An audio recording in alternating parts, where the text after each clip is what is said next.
பெண் பத்திரிகையாளர்கள் குறித்து அவதூறு கருத்து பதிவிட்ட வழக்கில் நடிகர் SP சேகருக்கு விதிக்கப்பட்ட 1 மாத சிறை தண்டனையை உறுதி செய்து சென்னை உயர்நீதிமன்றம் உத்தரவிட்டுள்ளது.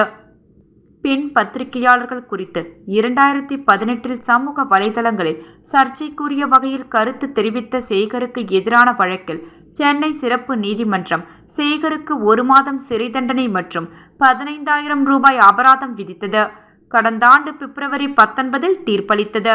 தீர்ப்பை எதிர்த்து சென்னை உயர்நீதிமன்றத்தில் சேகர் மேல்முறையீடு செய்திருந்தார். இந்த வழக்கில் மறு உத்தரவு வரும் வரை தண்டனையை நிறுத்தி வைத்து உயர்நீதிமன்றம் உத்தரவிட்டிருந்தது. நீதிபதி வேல்முருகன் நேற்று தீர்ப்பளித்தார். அப்போது சேகருக்கு சிறப்பு நீதிமன்றம் வழங்கிய 1 மாத சிறை தண்டனையை உறுதி செய்தும் மேல்முறையீட்டு மனுவை தள்ளுபடி செய்தும் உத்தரவிட்டார். அப்போது உச்ச நீதிமன்றத்தில் மேல்முறையீடு செய்ய உள்ளதால் இந்த வழக்கில் பிறப்பித்த தீர்ப்பை நிறுத்தி வைக்கும்படி சேகர் தரப்பில் கோரப்பட்டது. அதை ஏற்ற நீதிபதி 90 நாட்கள் தீர்ப்பை அமல்படுத்தக்கூடாது என காவல்துறைக்கு உத்தரவிட்டார்.